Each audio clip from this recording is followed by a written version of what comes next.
Hello friends, welcome back to our channel. উদ্যম certificate update, edit বা correction কিভাবে করতে হয় এই ভিডিওতে আমরা দেখে নেব। উদ্যম রেজিস্ট্রেশনের সময় যদি কোনো ভুল করে থাকেন বা নতুন কিছু আপডেট করাতে চান বা নতুন কোনো ইউনিট অ্যাড করাতে চান, তাহলে সহজেই কাজগুলো আপনারা করে নিতে পারবেন। তো লাইভ আপডেট বা এডিট করে আপনাদের দেখিয়ে দেব। তার আগে আপনাদের কাছে একটি ছোট্ট রিকোয়েস্ট, চ্যানেলে যদি নতুন হন তাহলে অবশ্যই চ্যানেলটিকে সাবস্ক্রাইব করে পাশে থাকা বেল আইকন প্রেস করে নোটিফিকেশান অল করে রাখবেন। আর আগে থেকে চ্যানেলটিকে সাবস্ক্রাইব করে রাখলে অসংখ্য ধন্যবাদ।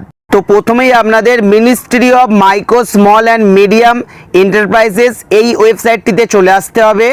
ওয়েবসাইটের লিঙ্ক আমি ডেসক্রিপশান বক্সে দিয়ে রাখবো।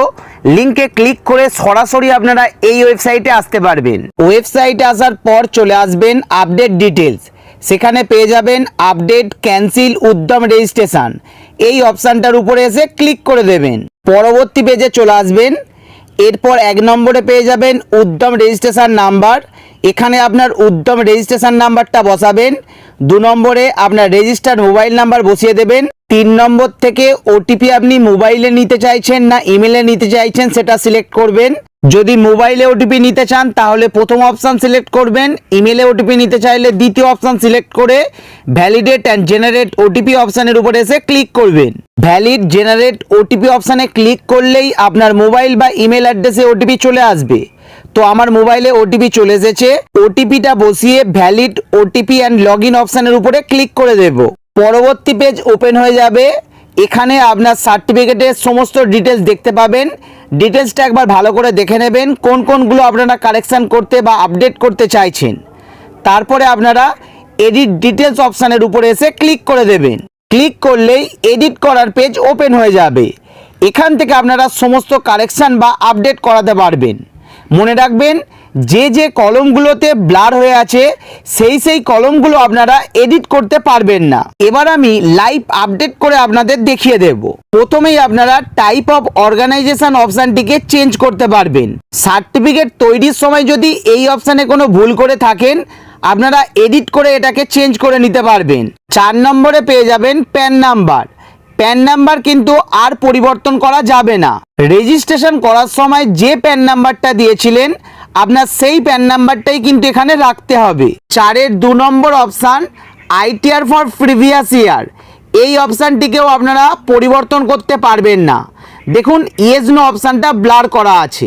এরপর 4-এর 3 নম্বর অপশান জিএসটি, এখানে আপনারা এডিট বা আপডেট করতে পারবেন। এখন যদি আপনার জিএসটি নাম্বার তৈরি হয়ে যায় তাহলে আপনারা ইয়েসে ক্লিক করে জিএসটি নাম্বার বসিয়ে আপডেট করে নিতে পারবেন। 5 নম্বর option name for entrepreneur as per Aadhaar PAN, এটাকে কিন্তু আপনারা পরিবর্তন করতে বা আপডেট করাতে পারবেন না। এটা আপনার আধার এবং প্যান নাম্বার অনুযায়ী যে নাম আছে সেটা কিন্তু এখানে অটোমেটিক চলে আসবে। 6 নম্বরে আপনারা মোবাইল নাম্বার এবং 7 নম্বরে আপনারা ইমেল অ্যাড্রেসটাকে পরিবর্তন বা আপডেট করাতে পারবেন। 8 নম্বর অপশান সোশ্যাল ক্যাটাগরি, এই সোশ্যাল ক্যাটাগরি অপশানটাকে আপনারা পরিবর্তন বা চেঞ্জ বা কারেকশান করাতে পারবেন। সার্টিফিকেট তৈরি করার সময় যদি কোনো ভুল করে থাকেন এখন কিন্তু আপনারা সেটাকে কারেকশান করিয়ে নিতে পারবেন। এর পরের অপশান জেন্ডার, জেন্ডারটাও কিন্তু আপনারা এখানে পরিবর্তন বা কারেকশান করাতে পারবেন। 10 নম্বর অপশান স্পেশালি অ্যাবেলড, এই অপশানটাকেও আপনারা আপডেট করতে পারবেন। 11 নম্বর অপশান নেম অফ এন্টারপ্রাইজেস, আপনার দোকান বা বিজনেসের নামের বানানে যদি কোনো ভুল করে থাকেন সেটাও কিন্তু এখান থেকে আপডেট বা কারেকশান করিয়ে নিতে পারবেন।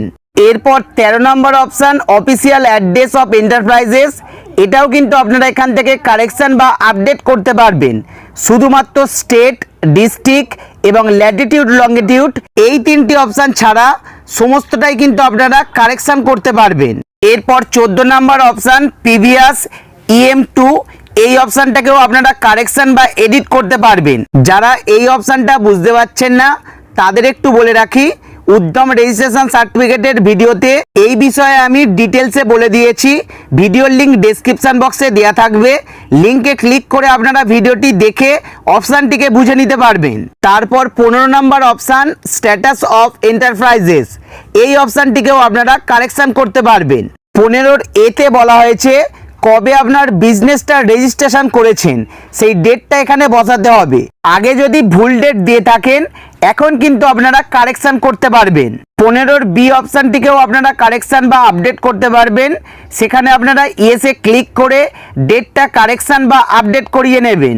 16 নম্বরে ব্যাঙ্ক ডিটেলস, ব্যাংকের নাম, আইএফসি কোড, অ্যাকাউন্ট নাম্বার এগুলোও কিন্তু আপনারা কারেকশান বা আপডেট করতে পারবেন। 19 নাম্বারটাও আপনারা কারেকশান করতে পারবেন। কতজন পুরুষ এমপ্লয়ি কতজন মহিলা এমপ্লয়ি আছে সেটা আপনারা এখানে আপডেট বা কারেকশান করিয়ে নেবেন। এরপর 22, 23, 24, 25, 26 অপশানগুলিকেও আপনারা কারেকশান বা এডিট করতে পারবেন। এই বিষয়গুলি সম্বন্ধে রেজিস্ট্রেশনের ভিডিওতে আমি ডিটেলসে বলে দিয়েছি, সেখান থেকে আপনারা দেখে কারেকশান করিয়ে নেবেন। এরপর 27 নম্বর অপশান ডিস্ট্রিক্ট ইন্ডাস্ট্রি সেন্টার, এখানে কিন্তু আপনারা কোনো রকম পরিবর্তন করতে পারবেন না। প্রথমে যেটা করেছিলেন সেটাই কিন্তু রাখতে হবে। এরপর update unit and plant location details, এটাও কিন্তু আপনারা এখানে আপডেট বা এডিট করতে পারবেন। যদি আপনার বিজনেসে নতুন কোনো ইউনিট অ্যাড হয় সেটাও কিন্তু আপনারা এখানে অ্যাড করে নিতে পারবেন। যেমন ধরুন আপনার একটি বিজনেস আছে, পাশাপাশি আপনি ইন্স্যুরেন্সের কাজও শুরু করেছেন, সেই ইন্স্যুরেন্সের ইউনিটটা কিন্তু আপনারা এখানে অ্যাড করিয়ে নিতে পারবেন।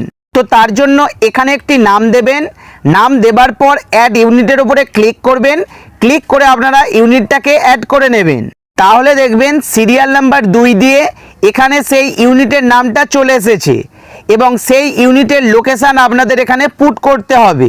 একইভাবে আপনারা ড্রপ ডাউন মেনুতে ক্লিক করে বিজনেস নেমটা সিলেক্ট করে নেবার পর নিচে ওই ইউনিটের অ্যাড্রেস ডিটেলসটা আপনাদের পুট করে দিতে হবে। অ্যাড্রেস ডিটেলস পুট করার পর অ্যাড প্ল্যান্ট অপশানের উপরে ক্লিক করবেন, ক্লিক করলেই কিন্তু আপনার ইউনিটটা এখানে অ্যাড হয়ে যাবে। তারপর নিচে পুরানো ইউনিটের পাশাপাশি আপনার নতুন ইউনিটটাও কিন্তু এখানে আপনারা দেখতে পেয়ে যাবেন। 17 নম্বর option major activity of unit, আপনার বিজনেসটা যদি ম্যানুফ্যাকচারিং হয়, সার্টিফিকেট তৈরির সময় যদি আপনি সার্ভিস অপশানটাকে সিলেক্ট করে থাকেন এখন কিন্তু আপনারা সেটা এডিট বা কারেকশান করিয়ে নিতে পারবেন। 17 1 নম্বর অপশানটাকেও আপনারা এডিট করতে পারবেন। ট্রেডিং না নন ট্রেডিং আপনাদের বিজনেসটা যদি এখানে ভুল করে থাকেন এটাও আপনারা এডিট করে নেবেন। এরপর চলে আসবো 18 নম্বর অপশান, এটা কিন্তু সবথেকে গুরুত্বপূর্ণ একটি অপশান। এখানে আপনাদের এনআইসি কোড সিলেক্ট করতে হবে। আপনার বিজনেস অনুযায়ী সঠিক এনআইসি কোড আপনাদের সিলেক্ট করতে হবে। যদি আপনাদের এনআইসি কোড ভুল হয়ে যায় এখন আপনারা এখান থেকে এডিট করে নিতে পারবেন। নতুন এনআইসি কোড অ্যাড করার পর ডিলিট অপশানে ক্লিক করে পুরানো এনআইসি কোডটাকে আপনারা ডিলিট করে দেবেন, তাহলেই কিন্তু এখানে আপডেট হয়ে যাবে। তাছাড়াও বিজনেসে নতুন ইউনিট অ্যাড করলে তারও কিন্তু এনআইসি কোড সিলেক্ট করে আপনাদের অ্যাড করে নিতে হবে।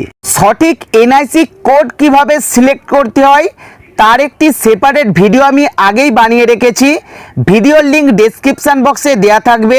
ভিডিওটি দেখে আপনারা এনআইসি কোড সিলেক্ট করে নিতে পারবেন। সমস্ত ডিটেলস এডিট বা কারেকশন করার পর আপডেট ডিটেলস অপশানটির উপরে ক্লিক করবেন। ক্লিক করার পর একটু ওয়েট করবেন, উপরে লেখা দেখিয়ে দেবে উদ্যম রেজিস্ট্রেশন ডিটেলস আপডেট সাকসেসফুলি, যেমনটা আপনারা এখানে দেখতে পাচ্ছেন। এরপর আপনারা ওকে বাটনে ক্লিক করে ওকে করে দেবেন। ওকেতে ক্লিক করলেই আপনারা এই পেজটিতে চলে আসবেন। যে যে ডিটেলসগুলো আপনারা কারেকশান বা এডিট করেছেন সেগুলো সম্পূর্ণ আপনারা এখানে দেখতে পাবেন। একবার দেখে নেবেন, দেখে নেবার পর নতুন আপডেটেড সার্টিফিকেট ডাউনলোড করার জন্য প্রিন্ট সার্টিফিকেট অপশানটির উপরে ক্লিক করবেন। প্রিন্ট সার্টিফিকেটের উপরে ক্লিক করলেই আপনার অরিজিনাল সার্টিফিকেটটা দেখতে পাবেন। এবার প্রিন্ট আউট বা ডাউনলোড করার জন্য এই প্রিন্ট অপশানের উপরে এসে ক্লিক করবেন।